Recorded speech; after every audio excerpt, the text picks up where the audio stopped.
Œuvre de Maria Valtorta, tome 3, chapitre 22, intitulé Les conversions humaines d'Élie le pharisien et de Simon, fils d'Alphée. Vision du 13 mai 1945. Par un jardin potager dont tous les sillons commencent à verdir, Jésus entre dans une grande cuisine où les deux Maries les plus âgées, donc la femme de Cléophas et Marie Salomé, préparent le dîner. Paix à vous! Oh, Jésus, maître! Les deux femmes se retournent et le saluent, l'une tenant un beau poisson qu'elle est en train d'ouvrir, l'autre le chaudron plein de légumes qu'elle fait bouillir et qu'elle avait retiré de son crochet pour voir où en était la cuisson. Leur bon visage un peu flétri, rougi par la flamme et le travail, sourit de joie. Sous l'effet du bonheur, ils semblent rajeunir et embellir. C'est prêt dans un instant, Jésus. Tu es fatigué? Tu dois avoir faim, dit sa tante Marie, qui a la familiarité d'une parente et qui, je crois, aime Jésus plus que ses propres enfants. Pas plus que d'habitude, mais je mangerai certainement avec plaisir les bons plats que Marie et toi m'avez préparés, et les autres de même. Les voilà qui arrivent. Ta mère est dans la chambre du haut. Tu sais, Simon est venu. Ah, je suis vraiment contente ce soir. Non, pas complètement, parce que tu le sais, toi, quand je serai vraiment contente. Oui, je le sais. Jésus rattire à lui sa tante, l'embrasse sur le front, puis dit Je connais ton désir, et je sais que tu envies Salomé, sans qu'il y ait de péché. Mais un jour viendra où, comme elle, tu pourras dire Tous mes enfants appartiennent à Jésus. Je vais trouver maman. Il sort, monte le petit escalier extérieur qui mène à la terrasse, qui, pour une bonne moitié, recouvre la maison. L'autre partie est occupée par une vaste pièce d'où sortent de grosses voix d'hommes et de temps à autre la douce voix de Marie, cette voix claire et virginale de jeune fille que les années n'ont pas altérée. Cette même voix qui a dit Je suis la servante du Seigneur et qui chantait des berceuses à son bébé. Jésus s'approche sans bruit, tout en souriant parce qu'il entend sa mère dire Ma demeure, c'est mon fils, et je n'éprouve aucune douleur d'être loin de Nazareth, sauf lorsqu'il est parti. Mais s'il est auprès de moi, plus rien ne me manque. Et puis je ne crains rien pour ma maison. Vous y êtes, vous. Oh, regarde, voilà Jésus, crie Alphée, fils de Sarah, qui, ayant le visage tourné vers la porte, est le premier à y voir apparaître Jésus. Je suis là, oui. Que la paix soit avec vous tous. Maman. Il embrasse sa mère sur le front et reçoit son baiser. Puis il se tourne vers ses hôtes inattendus que sont son cousin Simon, Alphée, fils de Sarah, le berger Isaac et ce Joseph que Jésus avait recueilli à Emmaüs après le verdict du Sanhédrin. Nous étions allés à Nazareth, mais Alphée nous a avertis qu'il fallait venir ici et nous sommes venus. Et Alphée a voulu nous accompagner ainsi que Simon, explique Isaac. Cela me semblait trop beau de venir, dit Alphée. Moi aussi, je voulais te saluer, rester un peu avec toi et avec Marie, achève Simon. Et moi, je suis très heureux d'être parmi vous. J'ai bien fait de ne pas rester sur l'autre rive, comme le désiraient les habitants de Kédesh, où j'étais arrivé en allant de Gergesa à Mérom, pour revenir ensuite par l'autre rive. Tu viens de là-bas? Oui, je me suis montré dans les endroits où j'étais déjà allé, et encore plus loin. Je suis allé jusqu'à Giscala. Quelle longue route! Mais quelle récolte! Sais-tu, Isaac? Nous avons été les hôtes du rabbi Gamaliel. Il s'est montré bien bon. Ensuite, j'ai rencontré le chef de la synagogue de la Belle-Eau. Il vient lui aussi. Je te le confie. Et puis j'ai 3 nouveaux disciples. Jésus sourit, manifestement heureux. De qui s'agit-il? D'un vieillard de Chorazéine.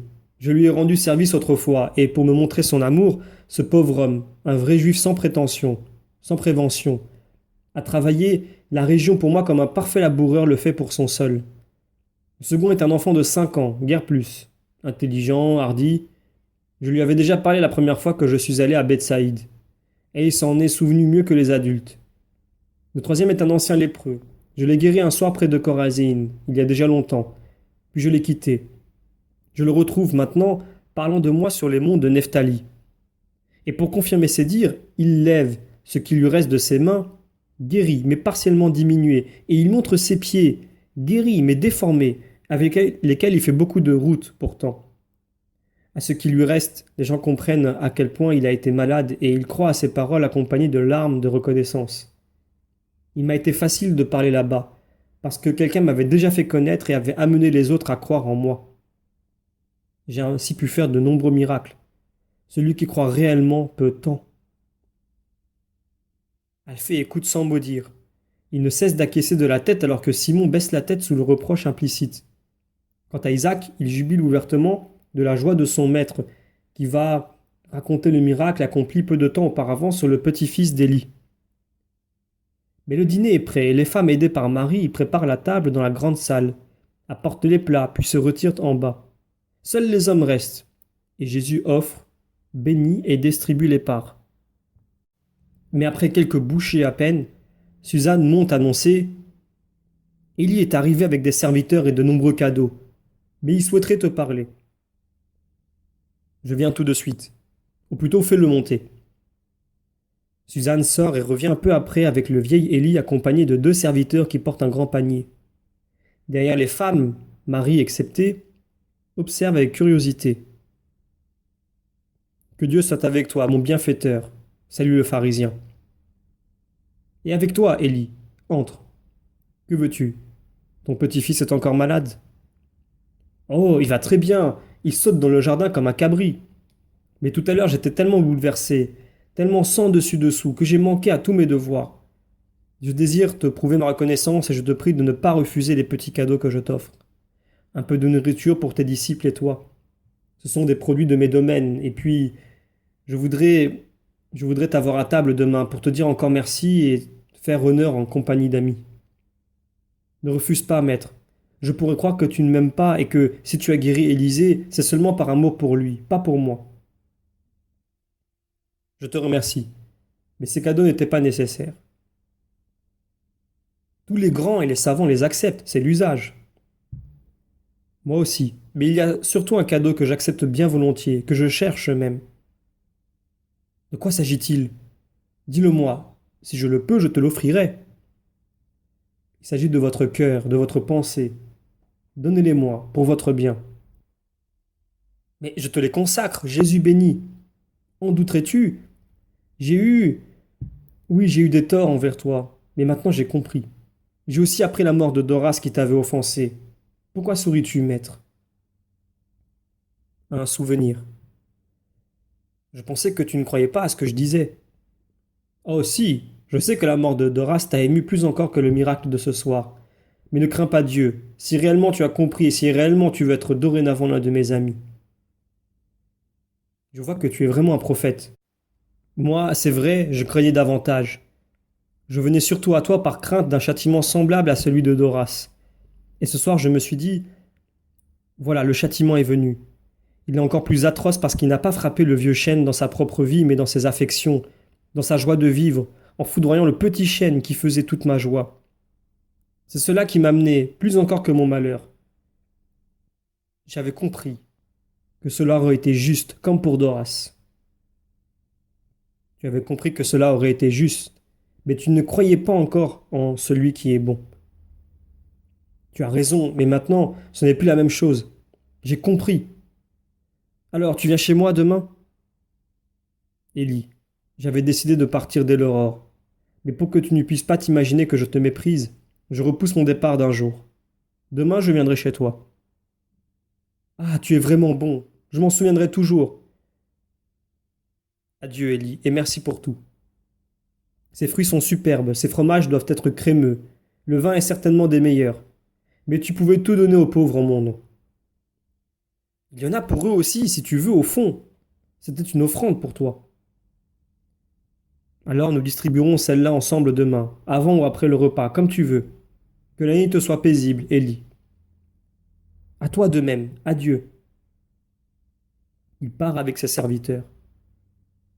Pierre, qui a vidé avec une mimique expressive tout ce que contenait le panier pour le rendre au serviteur, pose une bourse sur la table devant Jésus, et comme s'il terminait une réflexion intérieure, constate: ce sera bien la première fois que ce vieil hibou fait l'aumône.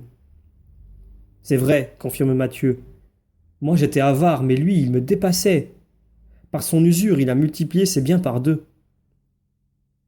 Eh bien, s'il se repent, c'est beau, n'est-ce pas? Dit Isaac.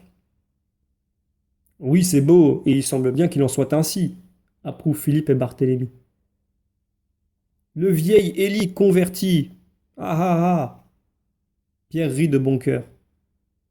Simon, le cousin de Jésus, qui est resté pensif, dit: Jésus, je voudrais, je voudrais te suivre, pas comme tes apôtres, mais au moins comme les femmes.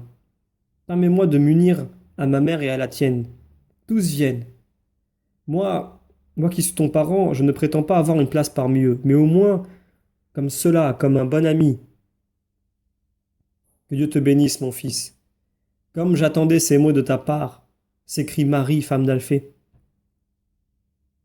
Viens, je ne repousse personne et je ne force personne. Je n'exige pas non plus tout de tous. Je prends ce que vous pouvez me donner. Il est bon que les femmes ne restent pas tout le temps seules, quand nous irons dans des régions qui leur sont inconnues. Merci, mon frère.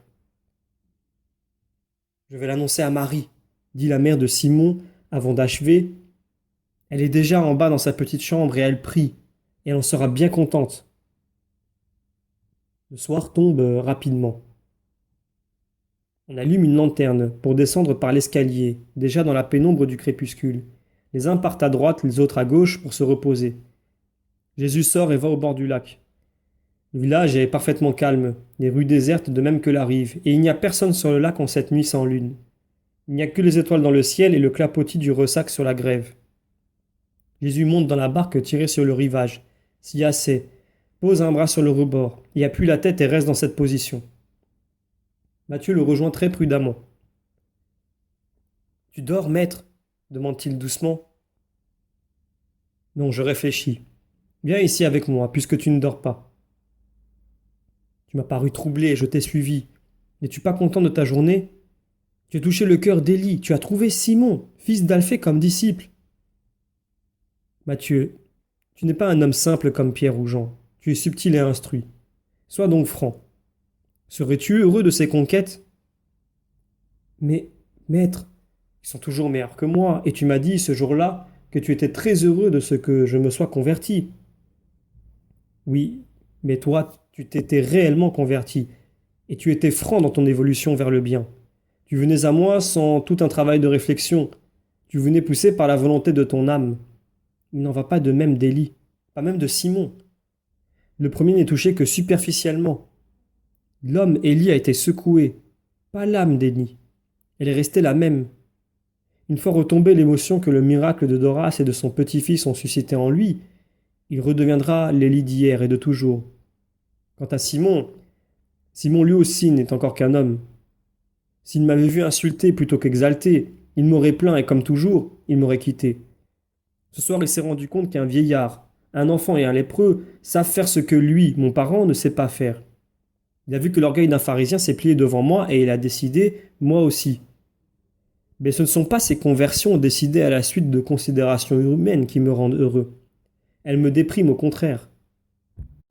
Reste avec moi, Matthieu. Dans le ciel, il n'y a pas de lune, mais du moins les étoiles brillent. Dans mon cœur ce soir, il n'y a que des larmes. Que ta compagnie soit l'étoile de ton maître affligé. Mais maître, si je peux... Bien sûr, c'est que je suis toujours un grand malheureux, un pauvre bon à rien. J'ai trop péché pour pouvoir te plaire. Je ne sais pas parler. Je ne sais pas encore dire les paroles nouvelles, pures, saintes, maintenant que j'ai abandonné mon vieux langage de fraude et de luxure. Et je crains de n'être jamais capable de parler avec toi et de toi. Non, Mathieu. Tu es l'homme avec toute ta pénible expérience d'homme. Tu es donc celui qui, pour avoir goûté d'abord la fange et maintenant le miel céleste, peut parler de deux saveurs, en faire une véritable analyse et comprendre, et faire comprendre à tes semblables aujourd'hui et de plus tard. Ils te croiront, justement parce que tu es l'homme, ce pauvre homme qui, grâce à sa volonté, devient l'homme, l'homme juste rêvé par Dieu. Laisse-moi, moi qui suis l'homme-dieu, m'appuyer sur toi, qui est l'humanité que j'aime jusqu'à quitter le ciel pour toi et mourir pour toi. Non, pas mourir. Ne me dis pas que tu meurs pour moi. Pas pour toi, Matthieu, mais pour tous les Mathieu de la terre et de tous les siècles. Embrasse-moi, Matthieu. Embrasse ton Christ. Pour toi, pour tous. Soulage ma fatigue de rédempteur, incompris. Moi, je t'ai soulagé de ta souffrance de pécheur. Essuie mes larmes. Car, Mathieu, être si peu compris, voilà mon amertume. Oh Seigneur, Seigneur, oui, oui. Mathieu, assis auprès du maître qui l'entoure d'un bras, le console par son amour.